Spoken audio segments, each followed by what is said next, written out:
Assalamualaikum warahmatullahi wabarakatuh. Perkenalkan, nama saya Divaya Gitara Suara dengan NIM F1E1211115. Pada video ini, saya akan mempresentasikan hasil kerja saya mengenai kewirausahaan, bisnis baru, dan kepemilikan bisnis. Selanjutnya, saya akan membahas pada bagian kewirausahaan. Yang pertama yaitu definisi wirausaha. Wirausaha adalah orang atau sekelompok orang yang melakukan usaha sendiri untuk memenuhi kebutuhannya. Menurut Burgess dan Steinhoff, wirausaha adalah orang yang mengorganisir, mengelola, dan berani menanggung risiko untuk menciptakan usaha dan peluang usaha. Dan yang selanjutnya, hakikat wirausaha. Berdasarkan beberapa kajian beberapa ahli, seorang wirausaha setidaknya memiliki 6 hakikat wirausaha, antara lain: yang pertama, kewirausahaan adalah suatu nilai yang diwujudkan dalam perilaku yang dijadikan dasar sumber daya, tenaga penggerak, tujuan, siasat, kiat, proses, dan hasil bisnis. Yang kedua, kewirausahaan adalah suatu kemampuan untuk menciptakan sesuatu yang baru. Yang ketiga, kewirausahaan adalah suatu proses penerapan kreativitas dan inovasi dalam memecahkan persoalan dan menemukan peluang untuk memperbaiki hidupnya. Yang keempat, kewirausahaan adalah suatu nilai yang diperlukan untuk memulai suatu usaha. Yang kelima, kewirausahaan adalah suatu proses dalam mengerjakan sesuatu yang baru dan berbeda. Dan yang keenam, kewirausahaan adalah usaha menciptakan nilai tambah dengan jalan mengombinasikan sumber-sumber melalui cara baru dan berbeda untuk memenangkan persaingan. Dan yang ketiga, manfaat wirausaha. Berikut ini adalah beberapa manfaat dengan adanya wirausaha. Yang pertama yaitu sebagai pionir dalam menyediakan lapangan pekerjaan. Yang kedua, sebagai kreator utama terciptanya pembangunan bagi lingkungan sekitar. Yang ketiga, secara pribadi dapat menjadi teladan melalui sikap berani mengambil resiko, jujur, tidak merugikan orang lain, maupun sikap-sikap terpuji lainnya. Yang keempat, sebagai contoh pribadi yang taat akan hukum serta peraturan-peraturan yang berlaku lainnya. Dan yang kelima, sebagai pribadi pendidik bagi karyawan yang dipekerjakannya. Sedangkan manfaat wirausaha bagi pembangunan bangsa diantaranya: yang pertama, wirausaha sebagai motor penggerak kegiatan pembangunan seperti melancarkan proses produksi, distribusi, dan konsumsi. Yang kedua, wirausaha dapat meningkatkan pendapatan masyarakat serta menyerap tenaga kerja yang pada akhirnya dapat mengurangi tingkat pengangguran dan kemiskinan.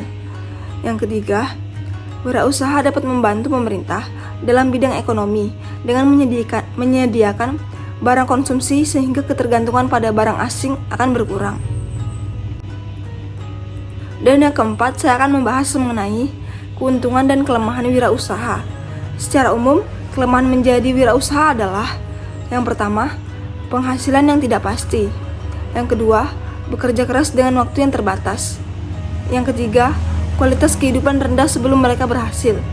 Yang keempat, tanggung jawab yang cukup besar. Sedangkan keuntungan menjadi wirausaha adalah: yang pertama, terbuka peluang untuk mencapai tujuan. Yang kedua, terbuka peluang mendemonstrasikan potensi secara penuh. Yang ketiga, terbuka peluang untuk membantu masyarakat dengan usaha konkret. Dan yang keempat, terbuka peluang usaha menjadi bos. Dan selanjutnya, saya akan membahas mengenai franchising. Perkembangan cepat franchise lokal di usaha ini rupanya belum diimbangi dengan pemahaman yang seragam di masyarakat tentang apa itu franchise. Franchise di Indonesia lebih populer dengan sebutan waralaba. Yang pertama, pengertian franchise. Franchise pada dasarnya adalah suatu bentuk bisnis di mana franchisor dengan paket atau sistem bisnis yang telah teruji di pasar dan produk atau jasa sebagai unsur sentralnya. Melakukan hubungan kontraktual dengan franchise, yaitu perusahaan-perusahaan kecil yang didanai secara mandiri dan dikelola secara langsung oleh pemiliknya untuk beroperasi di bawah nama franchisor. Yang kedua, bisnis franchise dan pengembangan UKM. Bisnis franchise memegang peran penting dalam pengembangan UKM di suatu negara, sebab franchise merupakan bentuk kemitraan antara suatu perusahaan besar dengan UKM sebagai pemegang hak atas pengelola gerai dengan menggunakan merek dagang franchisor. Franchisor mempunyai komitmen untuk memberikan perangkat yang dibutuhkan dalam menjalankan bisnis, termasuk manajerial. Dan yang ketiga yaitu peran bisnis franchise terhadap pertumbuhan ekonomi. Yang pertama, Bisnis franchise mengharuskan adanya transfer pengetahuan kepada mitra kerjanya. Dalam hal ini, yaitu UKM. Hal ini berdampak pada peningkatan kapabilitas pekerja, dengan sendirinya turut meningkatkan kualitas SDM. Yang kedua, bisnis franchise umumnya menerapkan standar kualitas tertentu terhadap produk yang dihasilkan, dan kedua hal ini tergantung pada pemasukan dalam proses produksi. Dan selanjutnya, saya akan membahas pada bagian perusahaan kecil. Perhatian pemerintah terhadap usaha kecil sangatlah besar, baik di negara maju maupun negara berkembang. Di Indonesia, jumlah usaha kecil sangat mengesankan.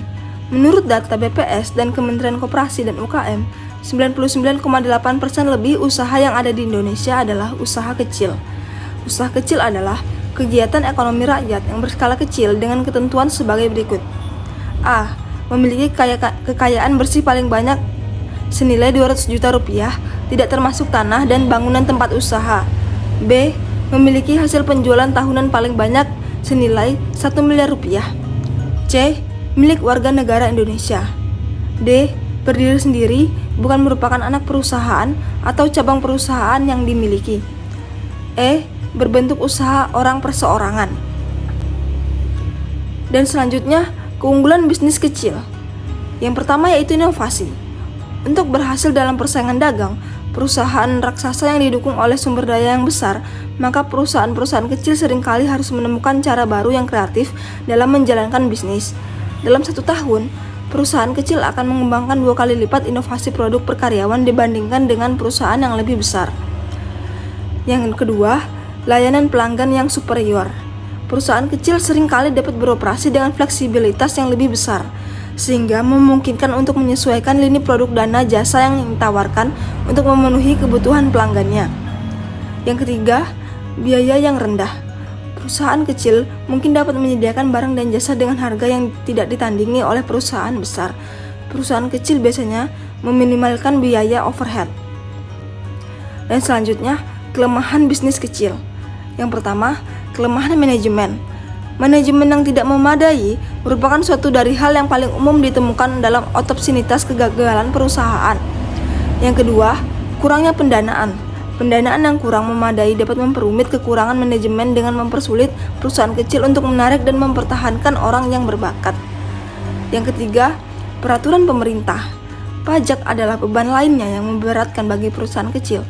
Selain pajak penghasilan lokal, negara bagian dan federal, karyawan harus membayar pajak yang mencakup asuransi kompensasi karyawan, pembayaran tunjangan sosial, dan tunjangan pengangguran.